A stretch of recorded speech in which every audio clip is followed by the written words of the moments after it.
Hi everyone. So I just popped on today because I wanted to talk about change. And as a psychotherapist, it's something that comes into the work all of the time because therapy is a process of change. And people always ask me, why is change so difficult? And I think there's kind of several different reasons why change is so difficult.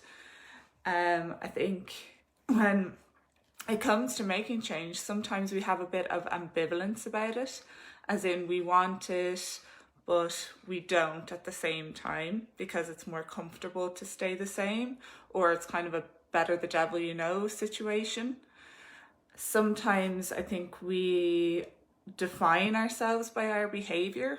What I mean by that is sometimes we say, I'm an anxious person, or I'm a depressed person, or I'm an anorexic, and sometimes when we define ourselves by our behavior, it's really difficult to detach ourselves from that.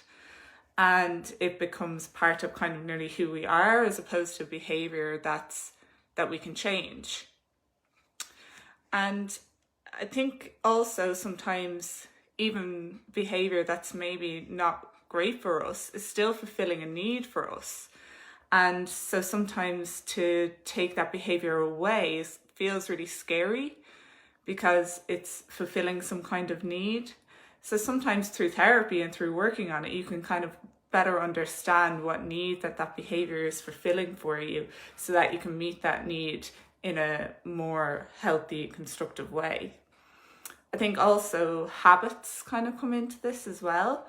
And what happens within our brain when we're forming a habit is we create kind of pathways within our brain that makes something a habit. And so when we're learning to do something new, it feels really difficult at the beginning, but then the more that we do it, the easier it becomes because of these pathways that are created in our brains. So there's so much that really kind of comes into change and why change can be so difficult.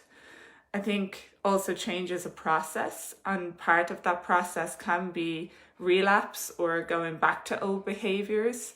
So it's important to know that can be part of the process and to try to be compassionate with yourselves when and if that happens.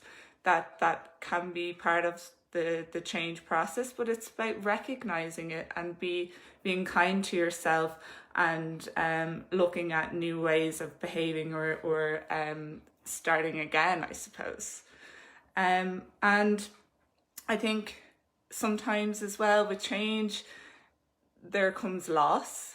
That might be loss of relationships, loss of people, places, things that maybe meant something to us at one stage. And so sometimes there can be a grief or a loss that comes with making a change. And it can feel scary because sometimes there's risk that's associated with change. So when people say, why is change so difficult? There's so much that comes into it. And I think I've gone over some of it in the video today. But if you want to know a little bit more maybe about the process of change, I've also written a blog on this that you can check out too. Okay, hope you're having a lovely day. Bye.